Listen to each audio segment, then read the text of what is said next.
whatever you wind up doing is exactly what you should be doing. And I have not behaved one single day of my life. Not one day of my life have I behaved, and I am fine. I need your help. I can't tell you what it is. You can never ask me about it later, and we're going to hurt some people. Whose car are we going to take?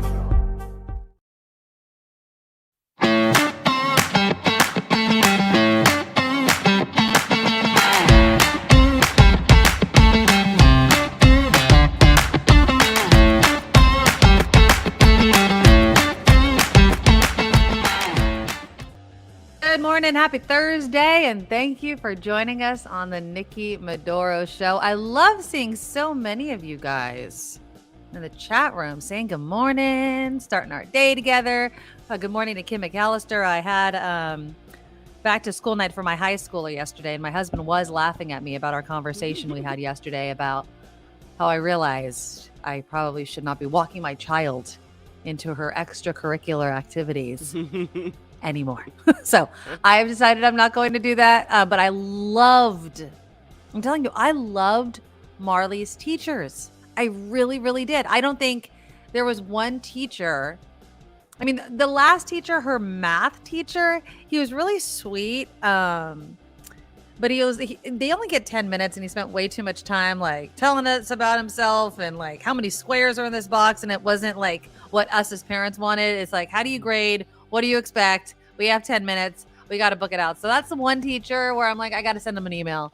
But everyone else, the art teacher was awesome. It was just so great to meet them. You get a flavor, though, of who they are, who your kids are spending their time with. It's cool. When I went, it was, you go from class to class on your kid's schedule. Like, it's almost like you're in high school again. Right. Kind of fun. I really enjoyed it. I love the high school back to school I almost got night. lost on campus, so it felt just like high school, right? How was Mr. Hottie?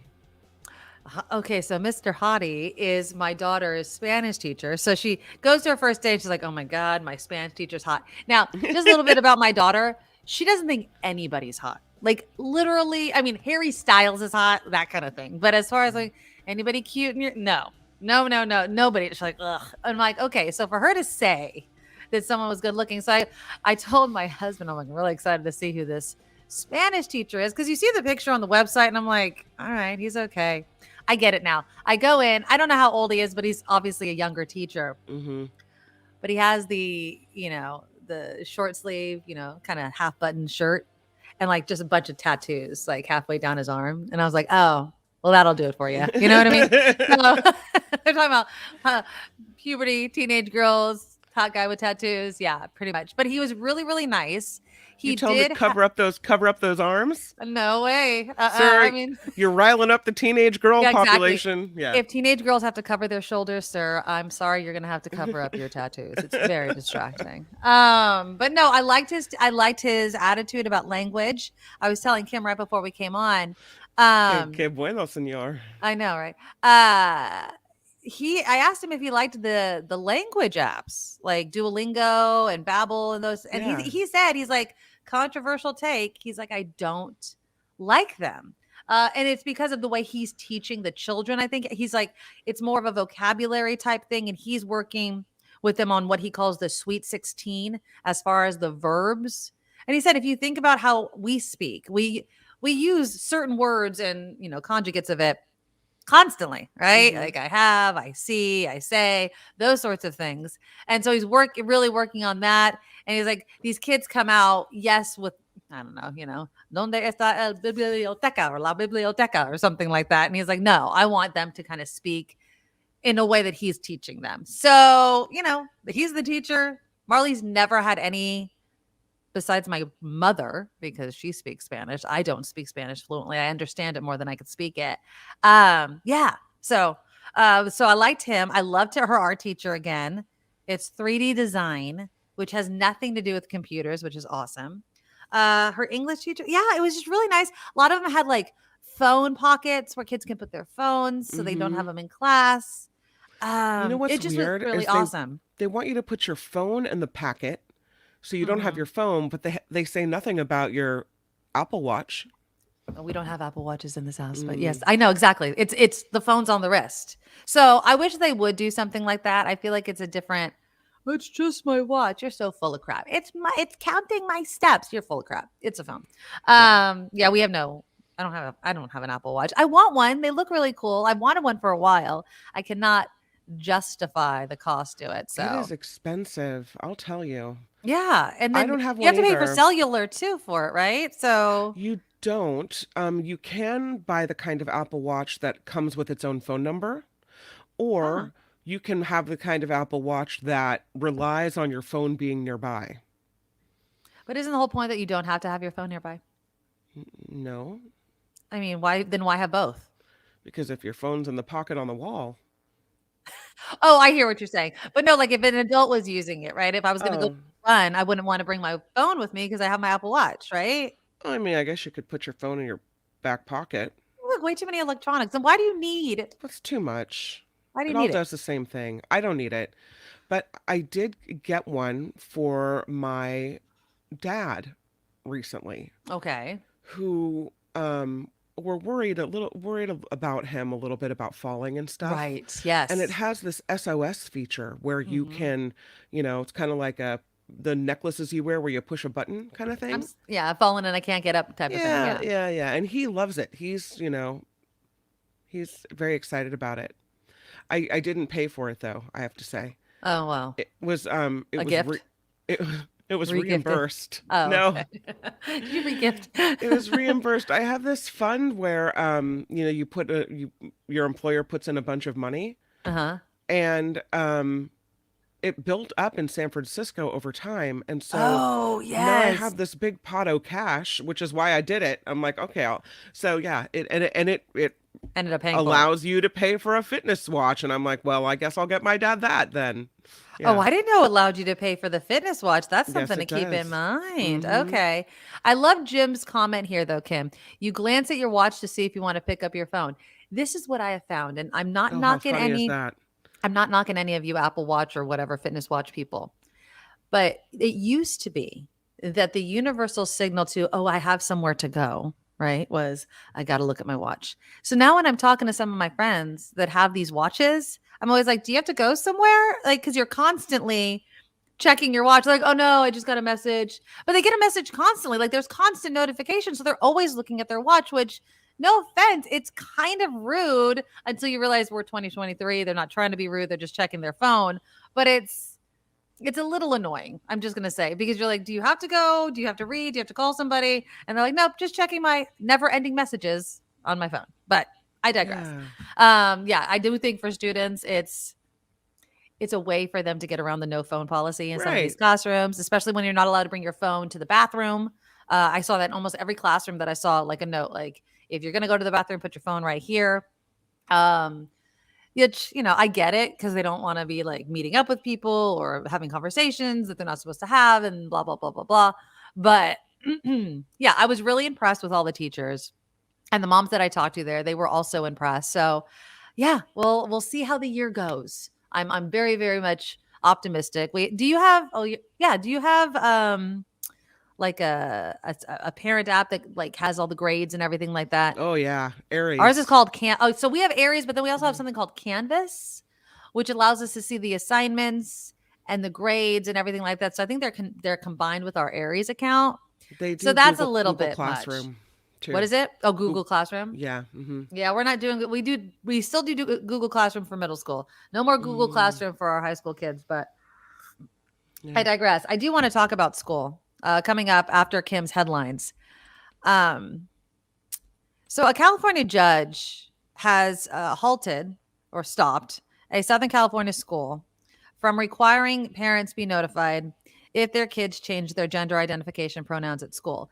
Those of you that have been with the show for a while know that you guys actually changed my mind on this. We had a conversation about this not too long ago, obviously within the last year, where I was making the argument, God, if my school that my child goes to knows something as fundamental as them changing their pronouns or the name they want to be called or whatever, God, I'd be devastated if I didn't know. And you guys were, in my opinion, accurately bringing up the point that these kids obviously haven't told their parents for a reason, whether they're not ready, whether they don't feel safe, and what have you. And you guys really did change my perspective on that a lot. And then as this conversation keeps happening, there's this kind of line that just echoes in my head every time.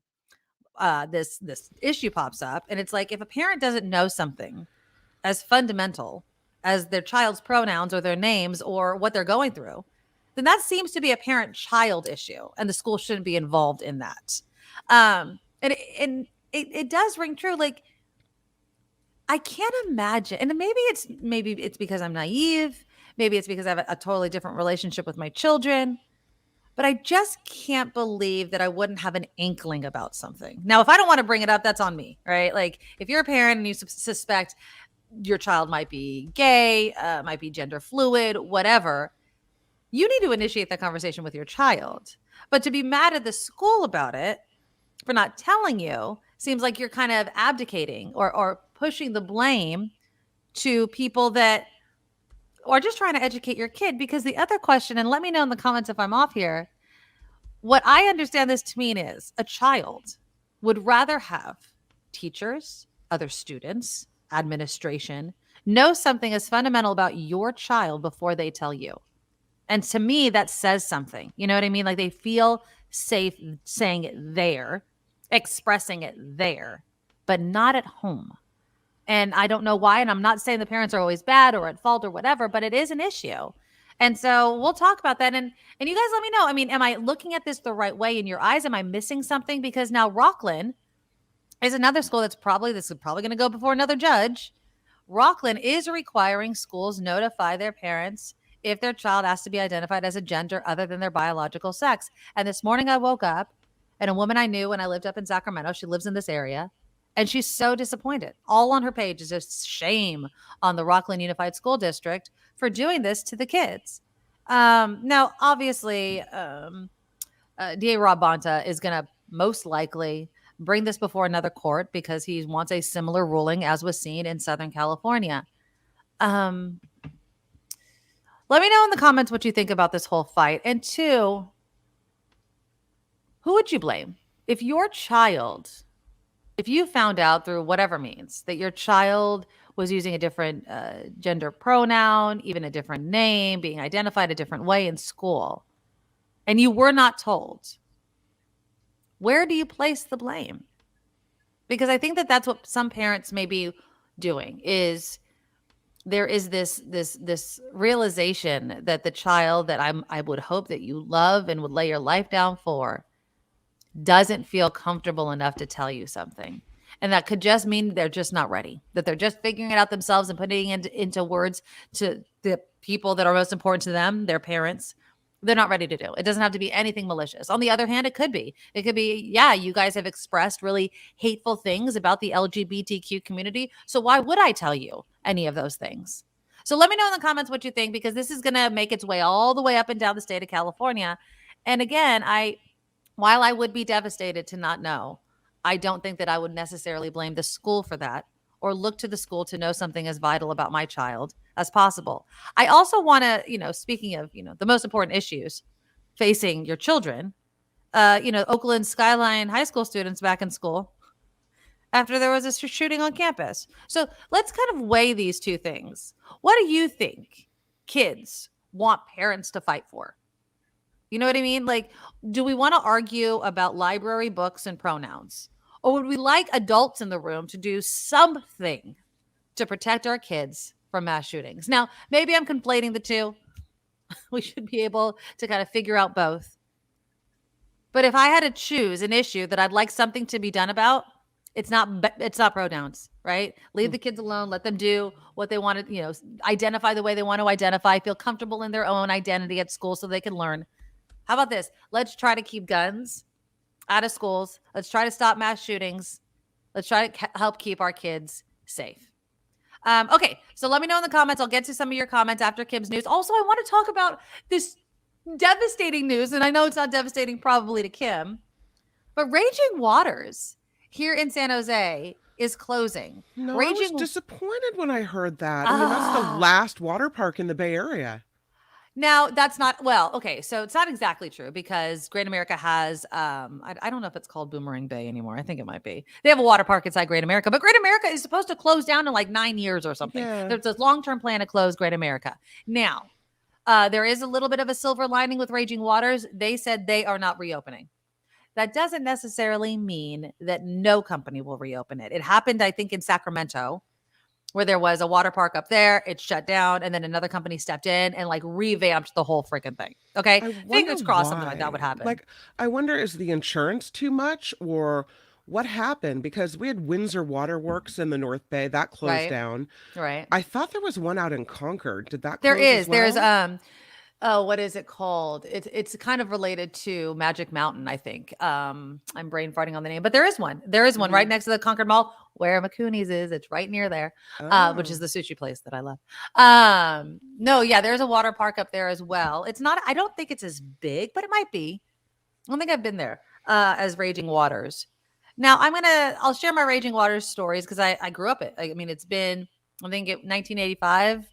Raging Waters opened. It's also right next to that skate park that I talked to you guys about. It's a huge, huge skateboarding park and BMX park. So I can't imagine with all this recreation right next at Lake Cunningham, where Raging Waters was, they're not going to continue to build something recreation like there. Maybe we're going to open some more restaurants over there. Believe me, this area is growing. Is it a Mercedes? There's a Mercedes dealership. There's Eastridge Mall, right in the same vicinity. There's a huge shopping center with all kinds of like Chipotle and In-N-Out burgers over there. So yeah, like that is a destination. And just to let you know, if you've been following the Reed Hillview saga, which is this airport that a lot of small planes fly in and out of that Cindy Chavez wants to shut down because of the lead. So you can see there's going to be new housing probably put up there. There's a bunch of townhomes that have built in that area. There's a Costco business park. So this is a growing area. I can't imagine they're just going to let it go. And I don't think that they'll just turn it into housing, which is what a lot of people were yawning about. They're like, oh, just more housing, which we need.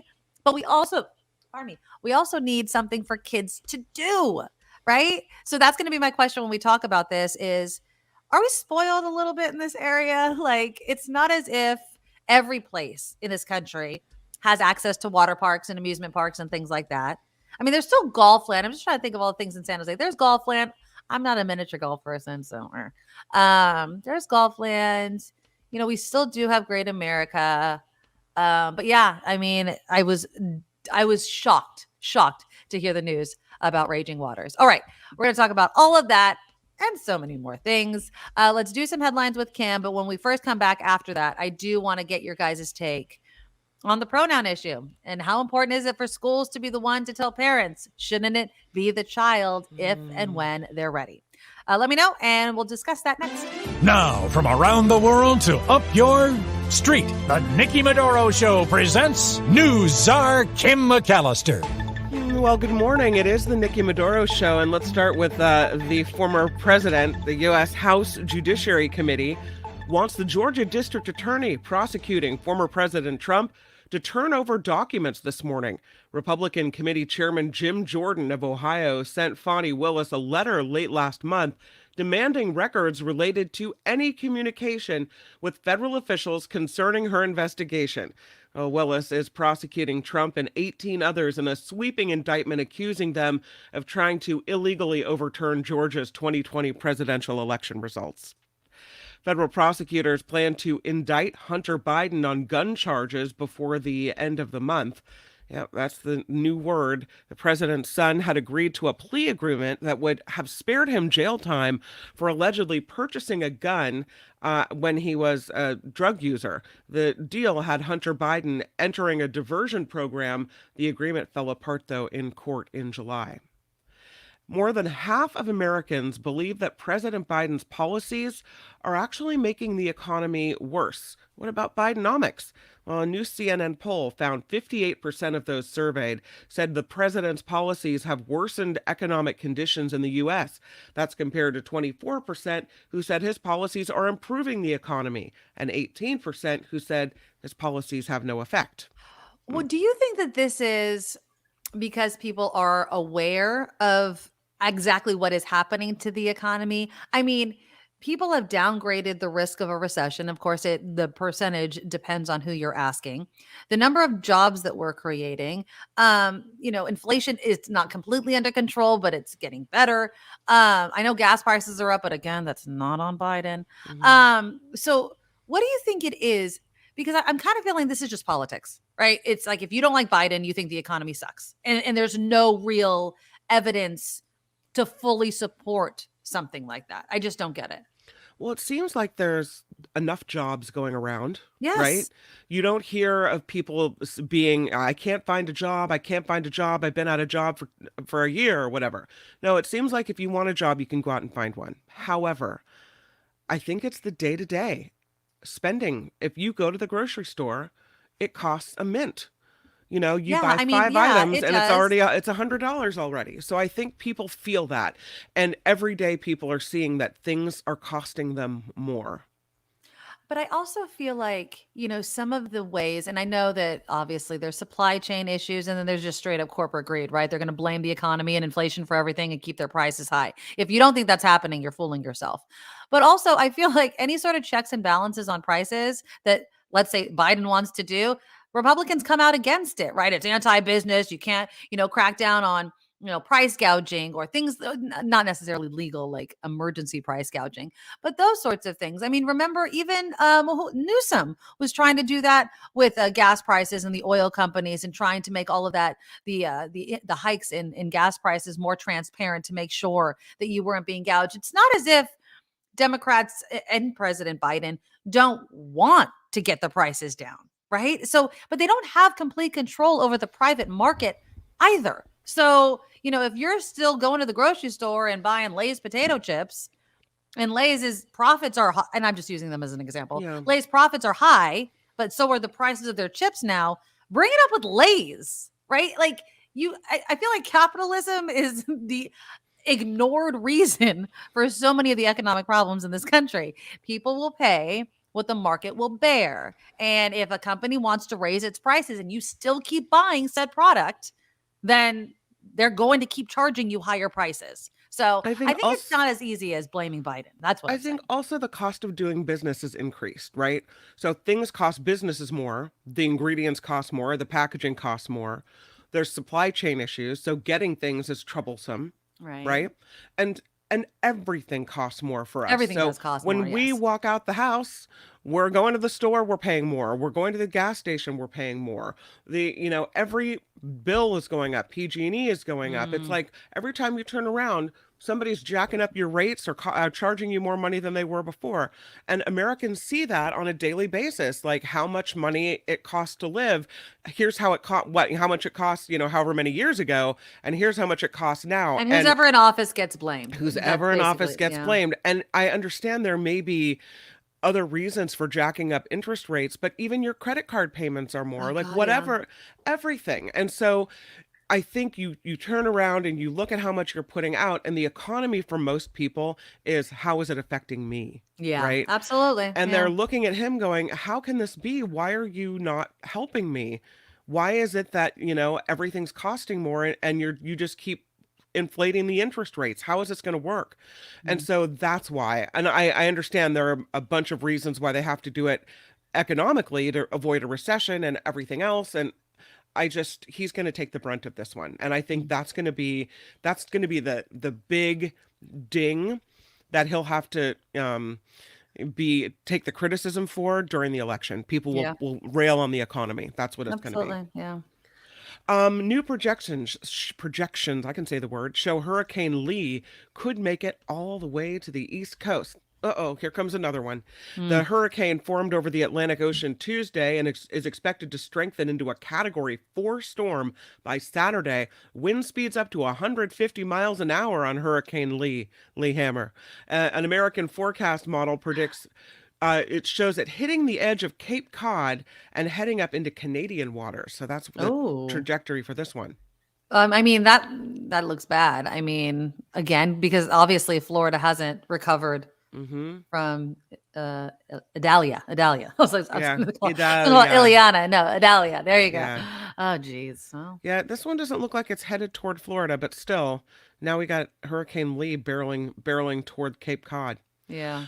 Hundreds of thousands of Americans, speaking of the economy, here's a nice picture of a car on the beach. Look at that. Are seeing their car insurance rates jump up. Some states have seen increases above 50% in the last year. for car insurance. You see, this is what I mean. According to the Bureau of Labor Statistics, car insurance for U.S. drivers in July was 16% more expensive than in July of 2022, 70% more expensive than in 2013. Wow. Can I just bring up this very accurate comment by Luis? Observation. People whine about high prices for quote unquote essentials, yet there was a 2-hour wait to buy merch at Metallica, Taylor Swift tickets, $5,000 in LA, beer line super long for $20 a beer, or all of these essentials. Exactly. So these people, you don't see people not taking their vacations. And you're right, both things are true. People bitch and whine about, oh my God, did you see how much I paid for my groceries? Yes, and that does hurt because you do obviously grocery store buying a lot more than going on vacation.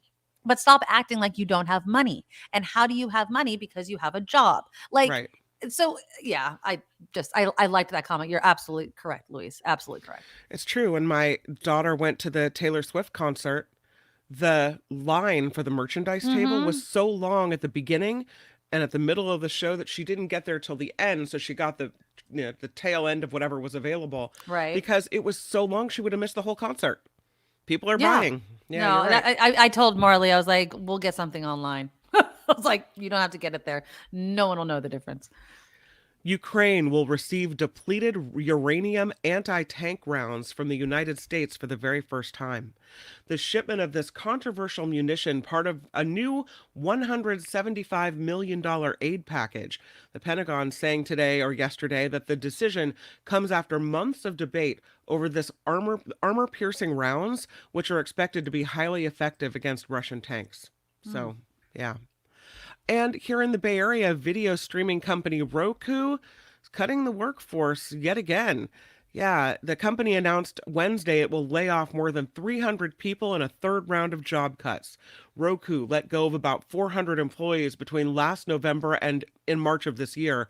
Along with the latest round of layoffs, the San Jose-based company plans to consolidate office space and limit new hires to cut its costs. Roku employed about 3,600 workers in 14 countries at the end of last year. I mean, do you have Roku? Does anyone have Roku? I don't have Roku. Now, Roku is just, it's a cut the cord type of thing, right? So you can get a bunch of channels. Like is that right? I don't even understand what Roku is compared to everything else. Isn't it like akin to the Fire Stick, the Amazon Fire Stick? Oh, is that what it is? Yeah, it's another way.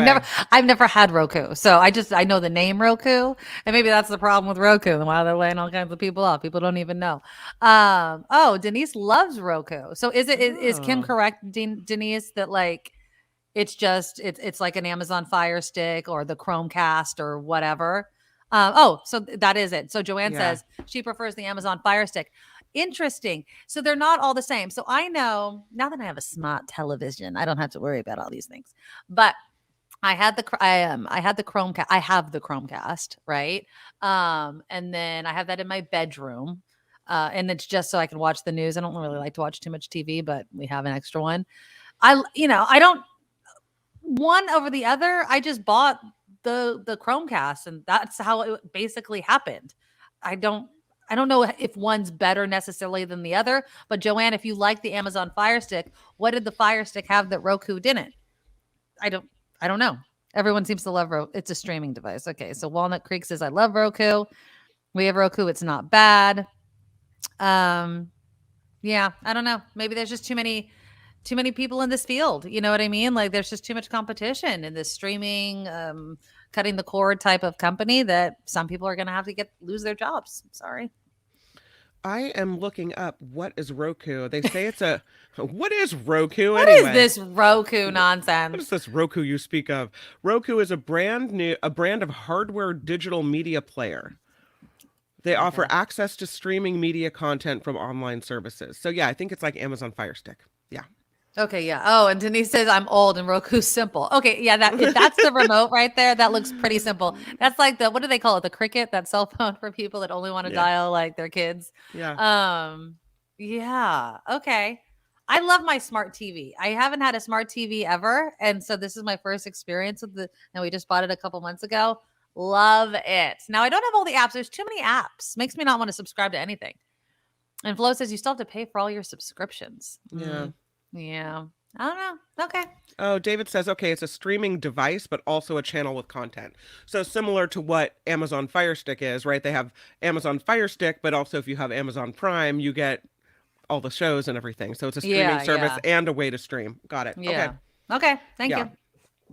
So noted. Thank you very much for helping us. Thank you for explaining helping the old ladies out. I know. I was all like, what is this? And I've heard, you want to know an even funnier story, Kim? So when this all started happening, the streaming services are still relatively new, right? Funniest story ever. We had to do a story at KGO, like obviously back in the day. And I don't know if it was Roku, but it was one of those. And they called it over the top.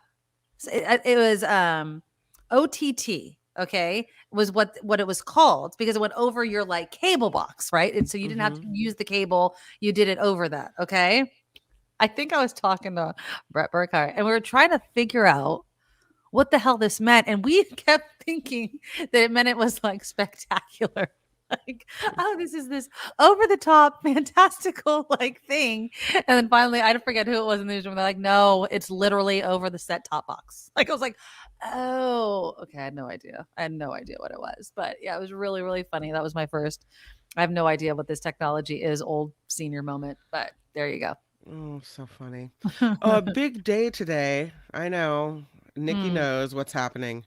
I'm not even gonna do the music though because I'll probably get flagged by the NFL. They're really testy. The NFL's opening game kicks off tonight. The reigning Super Bowl champion Kansas City Chiefs host the Detroit Lions. The kickoff at Arrowhead Stadium set for 8:20 p.m. Eastern time. So thus it begins, right? Have you not are you not including the other major headline? What is it? Oh, I'll see. The Bosa signing. The highest paid defensive player. That is not, and highest paid player ever that's not a quarterback. That was so yesterday. Really? Shut up. I have not been able to express the fact that thank the freaking Lord. Yeah, he got off the plane, I guess, this morning or overnight. And he's like, didn't mean to scare you guys. Just waiting for my money, Bosa. So, but yeah, I was reading another article saying the Niners basically need to go back to the Super Bowl, that we have been so close to winning it. And so this is our year. I hope so. There's always this push and pull of like, I want them to do good, but I want to be able to afford to go to a game. There's always this like, what do I do? What do I do?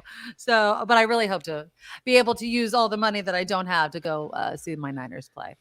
Lastly, there is a story in Newsweek about Jimmy Fallon, and it's along the lines of one of these stories like Ellen, right? Oh no, really? The show is a horrible place to work and people are unhappy and it's a gloomy atmosphere. So Late Night with Jimmy Fallon has been on for since 2009? No, 2014, right? The show has gone through 9 showrunners over the last 9 years, and staffers are telling Newsweek it's a pretty glum atmosphere. They say they face intimidation from their bosses and Fallon himself. 14 former employees and 2 current staffers on the show tell Rolling Stone that The Tonight Show has been a toxic workplace for a number of years with a high-pressure environment and erratic behavior from the host, Jimmy Fallon. Yeah. There are emails that the staffers have allegedly showing Fallon berating staff, as well as photographs of notes handed down, harsh assessments on staffers' work.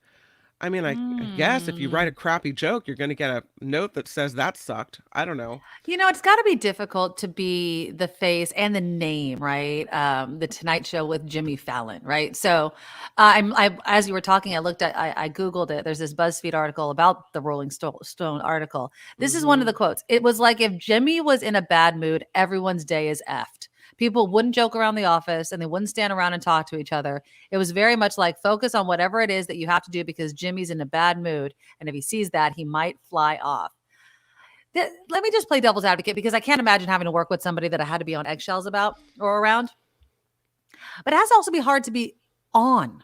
all the time? Am I not allowed to be in a bad mood? Am I not allowed to feel the pressure of, holding the show because Okay, but it's there's a me, it's my face and all that? Am I not allowed to, like, I have to be around these people hours and hours and hours and hours a day? I've got my own pressures. I've got my own thing. Apparently, I think he also had a drinking problem.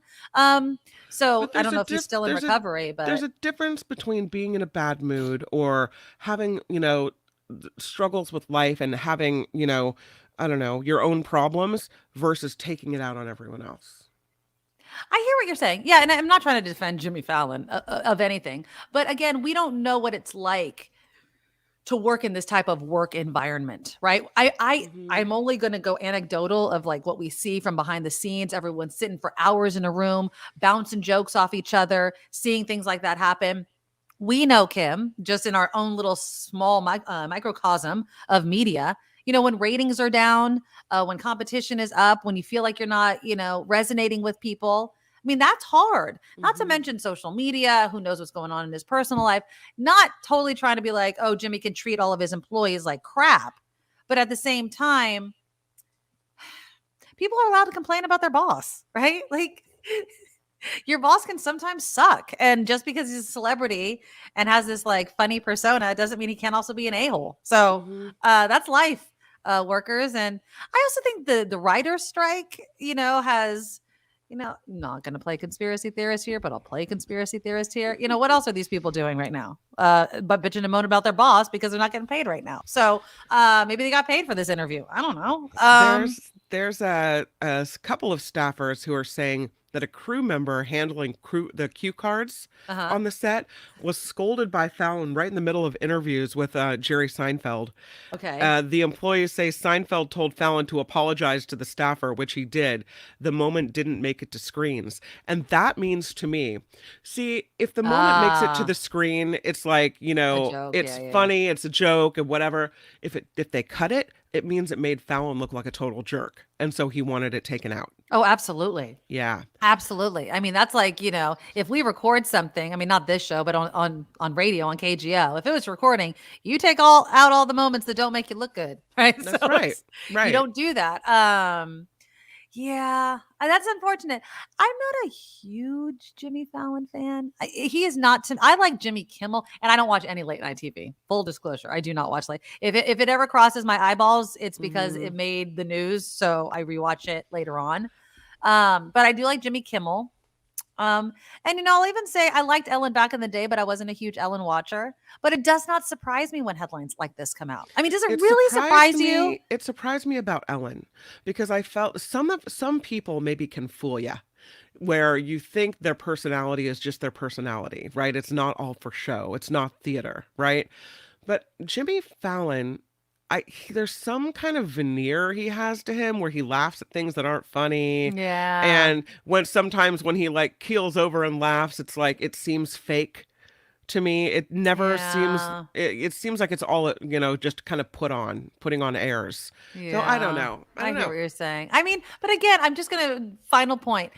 They're human beings, right? They have their own issues, their own problems, and it has to be tough. I would hate it if my reputation, believe me, I would Hmm. much rather, I'm not even kidding. I would much rather my reputation be, God, she's a hard ass, but I still want to work with her, than Right. God, she is so positive and giving. Because do you know the bar you have to maintain? You know what I mean? Like, Hmm. shoot, I can't have a bad day. I can't get mad at people. I can't be annoyed.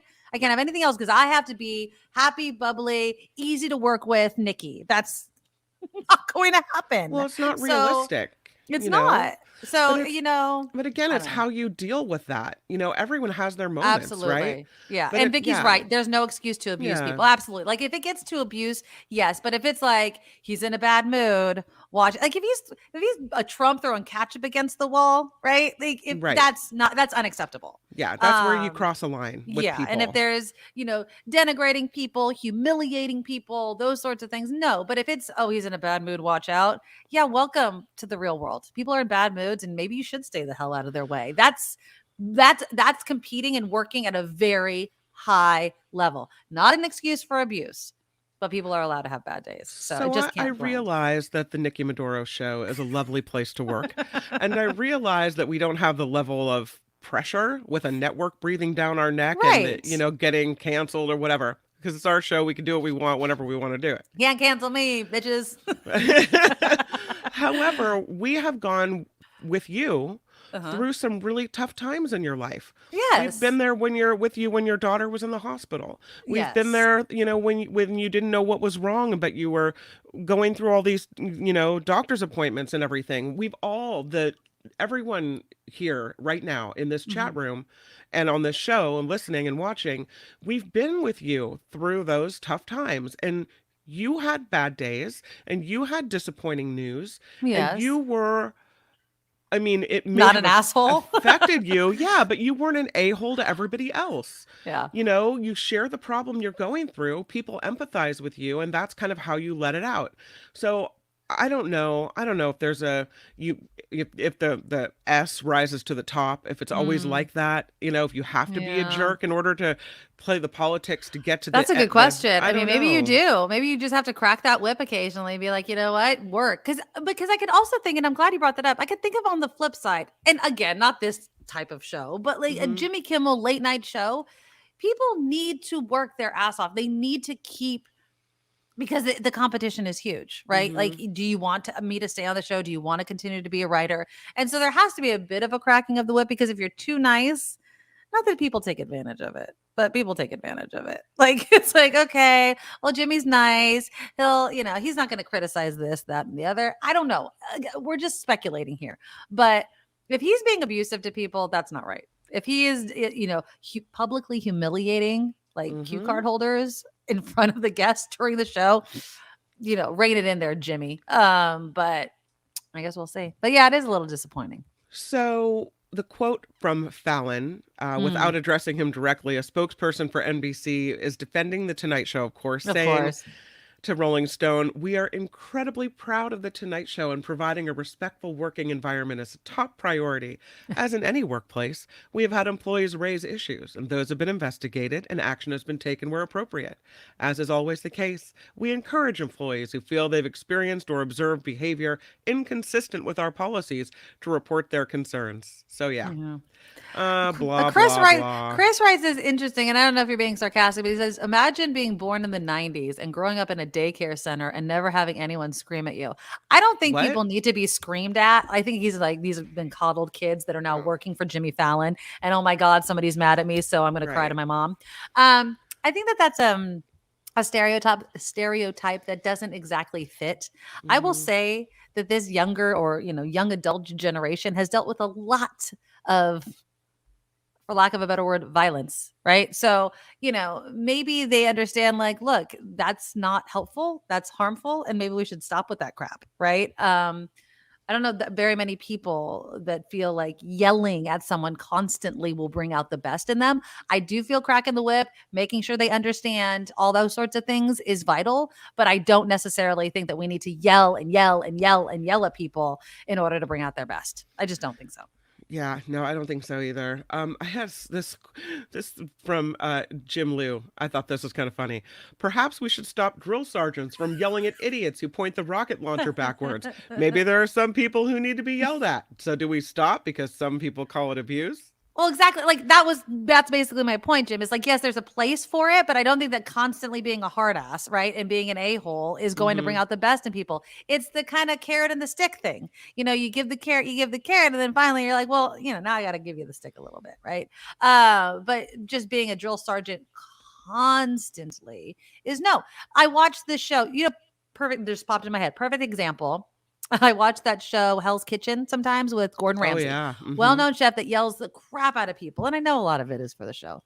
But when he gives his praise at the end of the night or the end of the show, after, kind of being like, you could do better, this is crap, blah, blah, blah. The sense of pride in the person is like, I did it, right? He didn't go easy on me. He called me out when I didn't do the right thing. And so when he gives me the praise, it's worth it. Because if you keep telling, oh, you're doing great. It's like, well, I didn't even do great. And you're still telling me I'm doing great. So I'm not going to work as hard as I should have, because it's going to be great to you no matter what. Those sorts of things you have to balance, especially if you're the boss. I don't expect to be yelled at work. Let's go back to KGO days. If I did something ridiculous or asinine, I would expect my former boss or coworkers even to look at me and shake their head and go, "What the hell was that?" as the microphone clicked off. And I would be like, "That was a bad radio moment. My Yes. apologies. We're moving forward."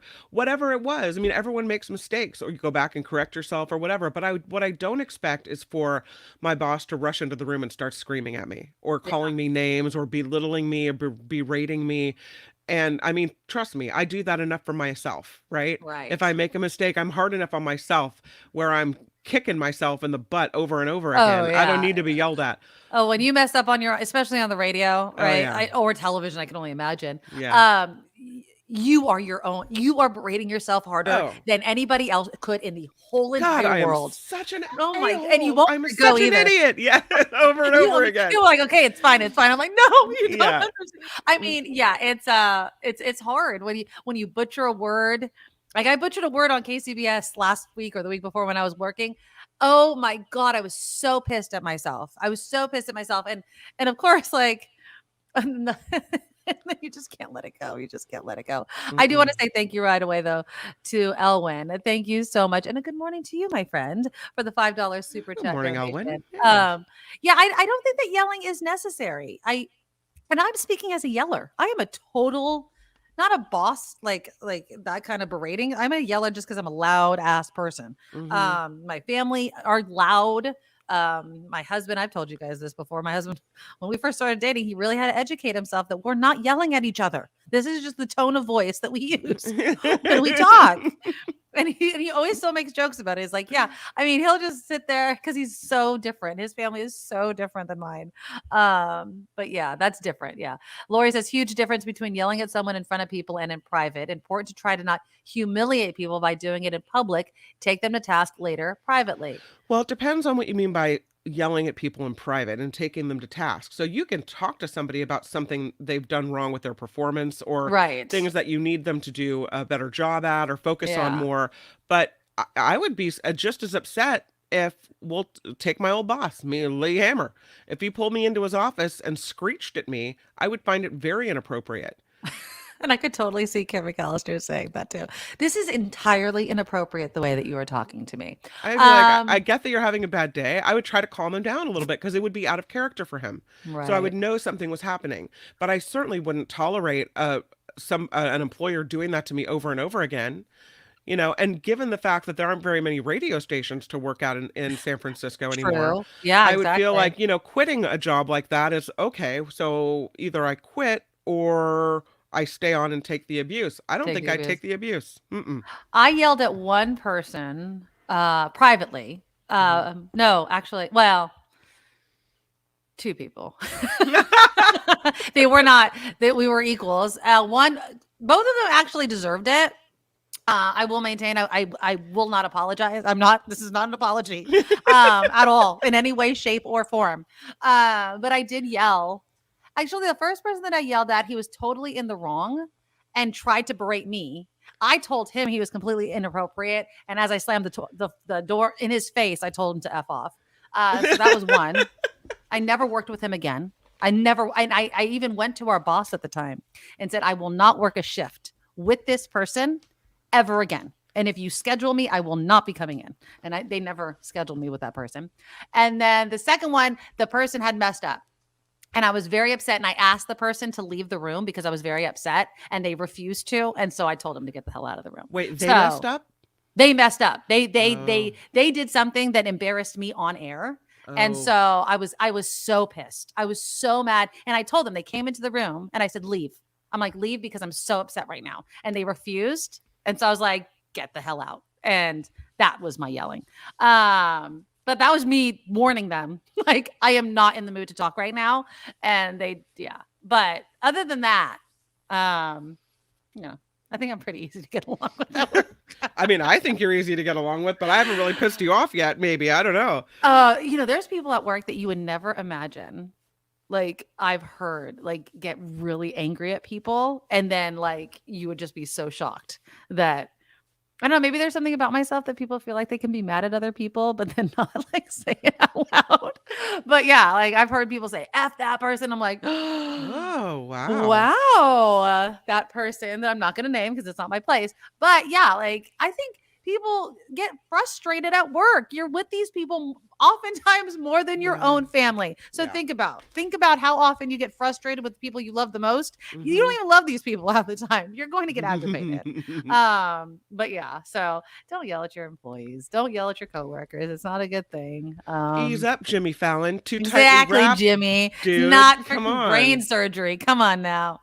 Be a nice guy. Come on. This show is crowdfunded, which means we do rely on you.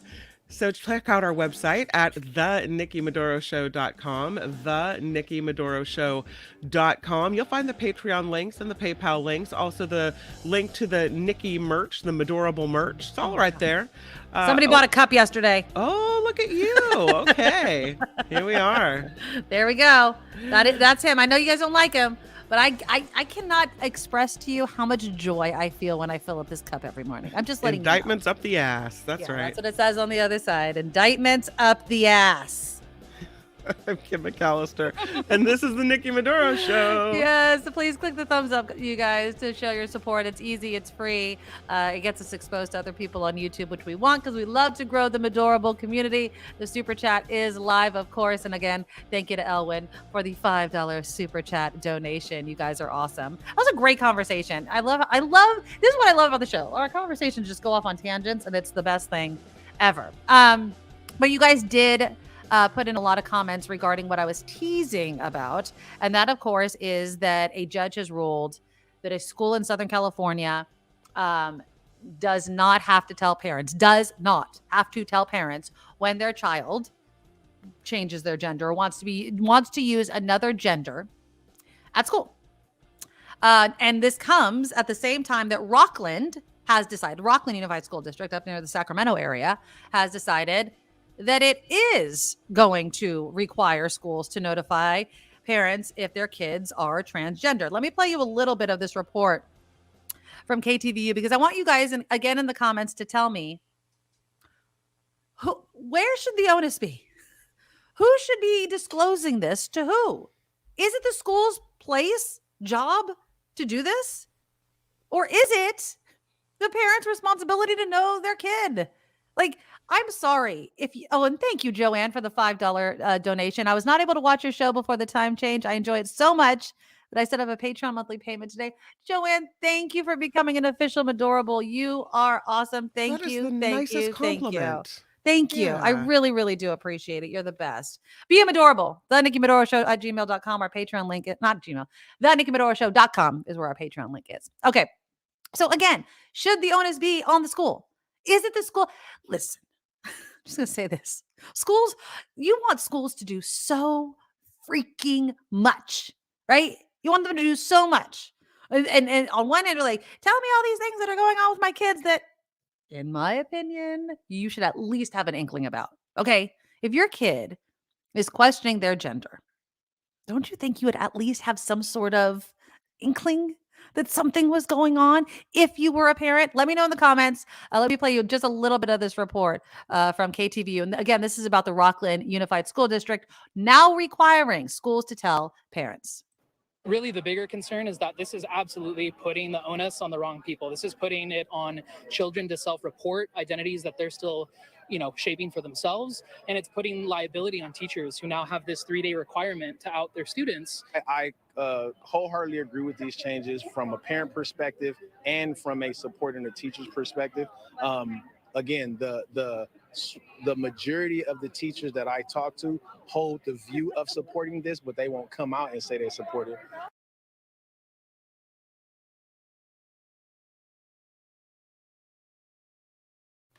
You are muted, my friend. I wanted the reporter to ask this guy the question of how many teachers did they talk to? Because if he talked to 3 teachers and majority of them said that they supported it, that's not really holding that much weight for me. I'm not saying who knows how many he talked to, but I don't think that teachers, and this again is my opinion, I don't think that teachers want another thing added to their plate of what they need to do, right? I don't think they want to get involved necessarily, especially if not asked to get involved in a situation in which they have to disclose a child's gender identity to their parents. If they wanted their parents to know, they would have told them. Out of fear of retaliation. And that decision came just a couple of hours after a judge temporarily blocked a Southern California school from implementing a similar policy. State Attorney General Rob Bonta says the policy in Chino Valley is illegal. They want to do what is appropriate to protect their kids, then they should stop breaking the law. They should stop violating the civil rights of children. They should stop violating the constitutional rights of children. They should stop taking steps which put children in danger, that risk their physical safety, that hurt them psychologically and emotionally. They're doing all those things. All right. So what do you think? I mean, again, I would want to know, but I also don't necessarily think that it should be the teacher to tell me. I want my child to feel comfortable enough to tell me these things. I mean, am I wrong here? Because we've talked about this before and you guys are like, no, because it puts kids at risk and all that sort of thing. But let's just say I'm not an abusive parent. Let's say I'm a loving parent, right? Let's say I would have no issue with it if my child came out as transgender or whatever, but my child doesn't feel comfortable telling me yet. Are they not allowed to kind of slow roll that out without the school stepping in? You know, I don't know. Vicky says, I think elementary school kids are too young to even be involved in the whole gender debate. Now, I feel like the Chino Valley Unified School District probably has elementary schools in it. Mm-hmm. I'm trying to see if it was see, this is the other thing.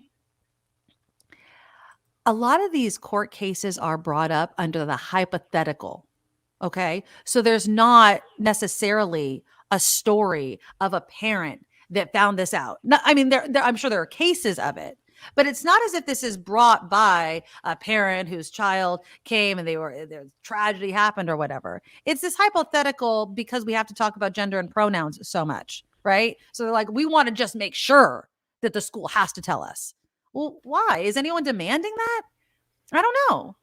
Louise says, seriously, let's arm teachers. Let's have them track down those monitor student drug use, break up fights, and overall make up for terrible parenting. How about teachers just educate? Exactly. Why should it be up to the teacher? I would be devastated if my kid didn't feel comfortable telling me, but decided to tell a teacher. But at the same time, if my kid's mental health was protected and they were given, the space to explore who they are in an environment in which they felt safe, even if I feel like I'm providing a very safe home for them, that's more important. I feel like parents that expect the teachers and the schools to tell them are being selfish. They're like, I want to know everything. It doesn't matter how my child feels about it. I should know.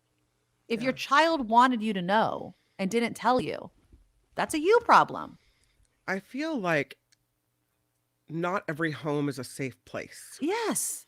And not every parent is going to react the same way. So a child needs to have one place in the world where they can go and feel safe to be themselves. Yep. And that may be your classroom if it's not your home life. And so for me, if my child went in and said, I'd like my name to be Rose instead of, Charlie. Ricky. Yeah. Right. And I'd like this to happen, and I'd like you to call me they, them, instead of he. Mm-hmm. And he didn't tell me about it at home, and the teacher called and said, this is happening. My thought would be, oh, okay, well, I guess I can understand this, and I'd want to sit my child down and talk to them about their feelings. But in some cases, the phone call comes from the teacher, and I can see a parent being like, you will not do this. You are embarrassing me. You won't, this is not who I want you to be. This is not how I raised you. And then that's slammed down. So then every avenue is slammed down. And what you have is a huge mental health problem in the making, because we know that people who are not respected in their identity have oftentimes suicide attempts or depression or whatever it may be. So I think it's an issue you have to take seriously. And I would at least want it taken seriously at school. Even if they're just trying it on for size, or they're going through a phase or seeing how it fits, or maybe they truly are trans, or what's the other term for someone who's non-gender? Non-binary. Yeah. Yeah. Maybe they really are that person, but I don't know. I just feel like I don't think it's the school's place to call and tell me that. If I don't know enough about my own kid, that's me. Thank you. Thank you. Like, again, I can't imagine a parent that is involved in their child's life. And I mean involved. Who are you hanging out with? Knowing what their friends look like, right? I mean, if my daughter was hanging out with people, let's say from the LGBTQ community, so she has some transgender friends, some gay friends, whatever, right? If she had some metal friends or some stoner friends or whatever, you would know these things. Right. And that sparks a conversation. Right. Right. So, so-and-so is this, so-and-so is that. How do you feel about that? Those sorts of things. And so if you're not even doing that, if you're so caught up in everything else that you don't even notice that your kid may be exploring his or her or their gender identity, then those are conversations you need to have. I would much rather the school do, like we have back to school nights and things like that. Bring parents in, explain these things like, hey, how do I spark a conversation with my child about all these different issues? Yeah. Because I don't care what you say, parents out there that are like, oh, this is stupid, this is made up, blah, blah, blah, blah, blah. It's out there. Transgender people exist. They will interact. They're on screen. They are in this world. They exist. They should be recognized. So you should have conversations with your own child about it. And if you don't, that's your problem. That is your failure. Like, it's not the school's responsibility to make you an engaged parent. It Two just isn't. back-to-back really good comments. One from Murphy. If the kids are asking to be called by other names, use the name. Yep. If the kids are having problems at school, call a meeting with parents and ask, is your child having any struggles we should know about? Right. That's different than outing. And then Lori, who worked and may still work as a teacher, says sometimes kids feel out adult reactions with school adults to get a read on the adult response before they take it home. That's an excellent point. I didn't even think about that. Like, okay, so I'm going to say this, or even just saying the words out loud, right? Like, I am transgender, or I am fill in the blank. And then you get a reaction, and hopefully it's a positive one where you feel supported, right? I think that's the point where some parents may get upset. It's like, how dare you comfort my child, advise my child? I should be the one that's only doing that. And it's like, well, sorry. Aren't you just glad that your child is an autonomous human being that's allowed to have their own emotions and go down this path of life the way they feel they should? I mean, you can't control everything. Believe me, towards our conversation yesterday. You want to, but you can't. You just can't. And John really opens up with this one. My oldest daughter is in middle school and has been in a relationship with another young lady for the last year, at least. Her parents don't know. I'm sickened at the thought of the school outing her. So this is your daughter. So she has other parents, John? So I'm assuming I think the daughter's in a relationship with another girl. Oh, I see. The other girl's parents don't know. Okay. Yeah. I get it. Oh God, yeah. I mean, but again, I'll say this. There are, and I've had this conversation with friends, even my husband kind of jokes about it. Parents should know a little bit, right? If you don't see your kid talking about necessarily someone of the opposite gender at an age in which usually they are, just at least put the seed in your head. Like, maybe. I've told my kids, and since they were younger than they are right now, I don't care who you date. As long as they're good for you, they elevate you, you're kind to them, and they're kind to you. All right? And I say that so many times that I hope that if and when they decide they like someone, and whatever the gender, whatever it is, that they feel comfortable telling me. But I can't dictate that timeline. Christine says, my husband's a teacher and most of his students feel more comfortable talking with him than their parents. He lost one student a few years ago because she was afraid to talk with her parents. Oh, that is absolutely heartbreaking. And it's similar, I'll say this, it's similar to what we were just talking about with work. You spend so much time with these people, right? So it doesn't surprise me that they feel a sense of trust with them. If the kid's parents don't know, the kid obviously doesn't feel comfortable sharing it at best, and sharing it might be dangerous at worst. Outing a kid is child abuse, full stop. Yeah, it really, really is. And you know what's interesting? Kids know it too.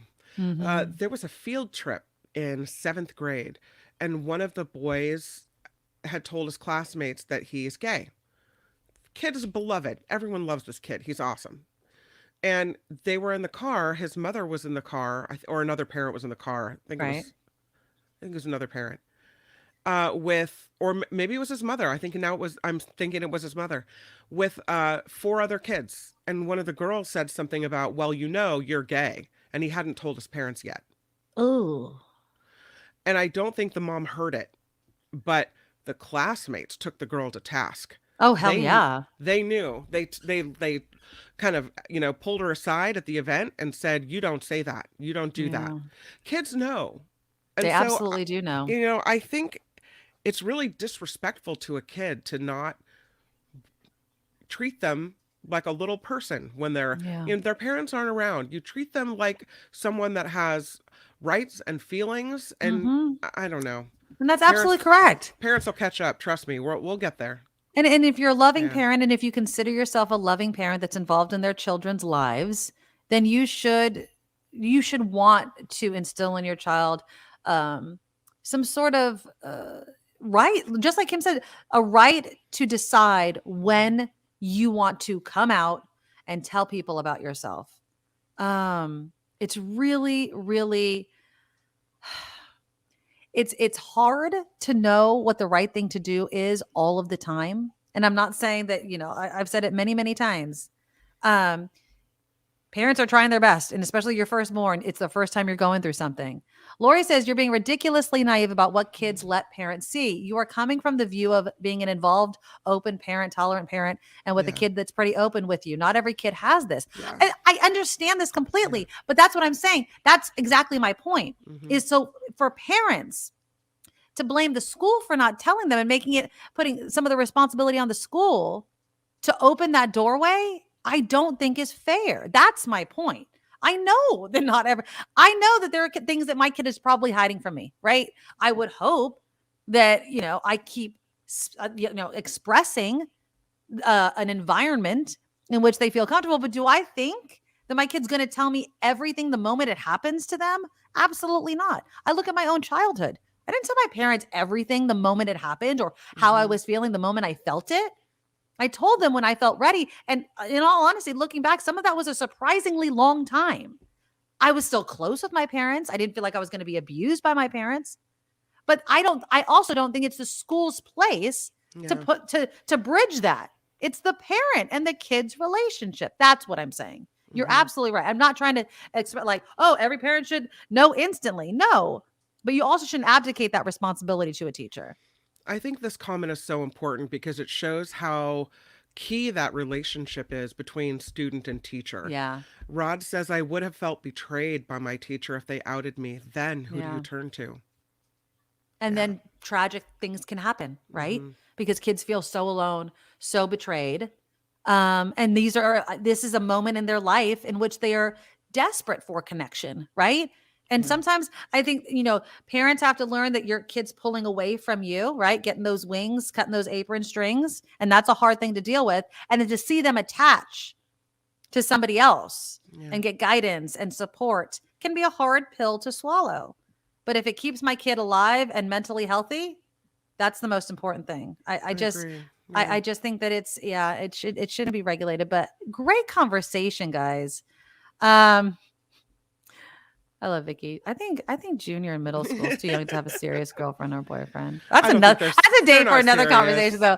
I mean, serious. They're just messing around. They just like each other. Although we have homecoming coming up, Kim, and so now it's like the whole HOCO asking promposal / thing, which is kind of ridiculous. But we'll get into all that when that starts happening because homecoming is next month. Okay, great conversation, guys. Thank you so much. But I do want to welcome our friend who's been waiting in the wings very patiently. Yes, our friend that we love to talk to on Thursdays, Jefferson Graham from Photo Walks TV. You can find him on YouTube.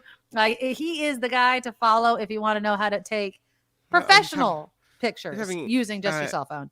headgear issues. You all right there, I'm Jefferson? good now. I'm good There now. you go. Hi, how are you, Hi. Fred? Good to see you both. Good to see you too. So, the iPhone, we touched on this, I feel like a little bit because we knew the we'll new touch iPhones on were it coming. every week. Yeah. Well, yeah. So iPhones, it's very expensive. Is it $1,000? I feel like it's $1,000 no matter what now. If anything new comes out, it's $1,000 freaking. Worth it, not worth it? Should we get it just for the camera? Well, first of all, we don't know everything until they're announced it next Tuesday at 10 a.m. California Okay, time. I'll put it on my But calendar. based on what we're getting, I think there's a big question that many people have is, do I really have to buy a new phone now? Well, Nikki, you have to buy a new phone because No, your I'm not phone is doing too it, old. though. But to the rest of the world, they probably don't have to do it. They just don't have to do it. It just depends. The two key features are USB-C charging instead of Lightning. So you're going to have this one cable that we use for everything else that we'll be able to charge the iPhone for. Is that worth $1,000 for you? Okay, so wait, so can you explain that to me again? Because, okay, so I have this phone, it has a little tiny, it has that little hole right there. Yeah, I'm looking for it. Look on your screen. So it's this hole. Yeah, here we go. Whoops, come on up. Yeah. So it's this hole. It fits in that hole, right? It fits in that hole. It's called USB-C. It's what we use to charge everything else, every camera, every GoPro, microphones. Right. So what's changing then? Well, we've had to use this thing called Lightning since 2005. I believe it's 2005, but for several years we've been using a Lightning cable, and it's an Apple proprietary cable. And now we'll be using the same cable that everybody else uses, and we'll be able to use the same cable for our iPad, our Macs, and our phones. It'll be all the same cable. So that is really great. I don't know that it's worth $1,000. I just have to remind everybody that the phones that they bought in 2023 and 2022 are pretty great phones. And every September, Apple updates its software with iOS updates that turns an old phone into a new phone. There are several things you'll be able to do on your old phone that is there for free. Let's see. One cool thing is you'll be able to take photos and turn them into stickers. I know Nikki is big on stickers, so I know she's really excited about that. Probably the kids will be excited about that. Well, that actually is kind of cool. It's not something that I have been laying awake at night thinking, gosh, I wish I could turn my pictures into stickers. Right. Well, I could think of it like for this show, we could take a picture of something and then, but do who something. thinks of these things? I mean, there's websites for that. If you want to turn something into a sticker, you So you have send to your buy photo like to a 50 of them or company. 100 of them to make it like feasible. But guys, this is a free feature. It will not cost you anything. It will be on your iPhone. I just wonder who thinks of these things. Like who thinks people that's at what Apple. I needed? People at Apple. They're like they're concerned that's what I wanted, that's what I need in my life, stickers. Yeah, well, either that or just talk about the camera some more, right? I mean, the next time I call Nikki, there'll be a big picture of me on the screen right there instead of a big small sticker. one. There you go. So you'll be excited about that. There's some 3D augmented things. So anyway, a bunch of new features, and then on the top of the line, there's going to be 4 phones. The top of the line phone, they're finally going to have a better zoom. A 6x is the word. A 6x right now goes up to 3x.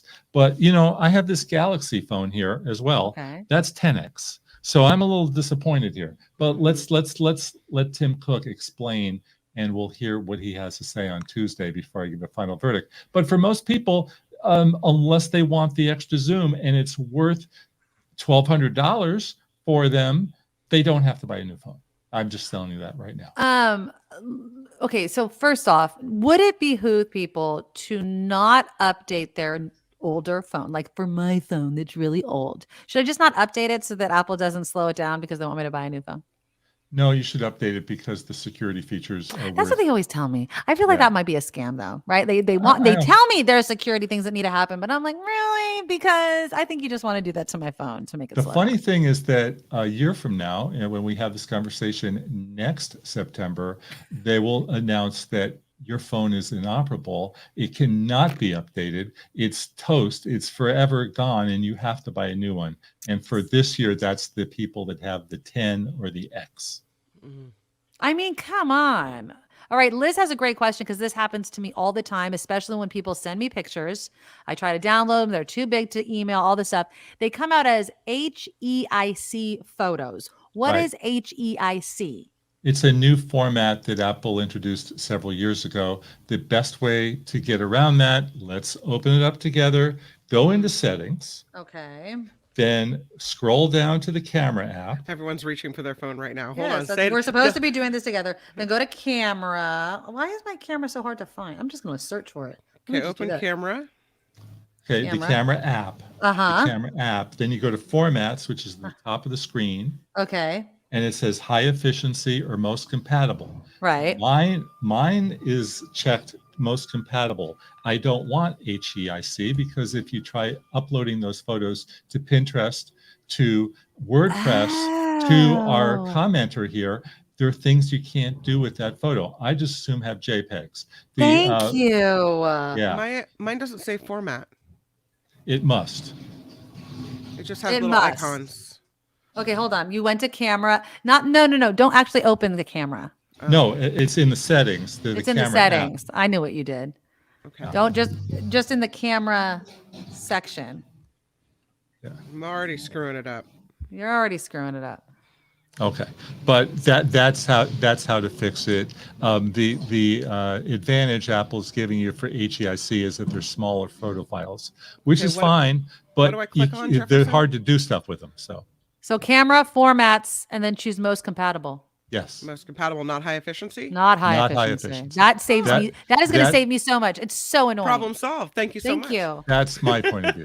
Yes. Thank you. Everyone's saying thank you. Thank you. Everyone's like, you. oh. Yes, it's been so frustrating. No, because every time I try to airdrop, what's interesting, so people will send me pictures. I'll be sitting here to my phone. I'll try to airdrop them to my computer. They airdrop it, then I can't upload them to StreamYard because StreamYard only takes JPEGs. So then I have to figure out some convoluted, stupid way of putting it into downloading it basically 2 different times, which takes up space.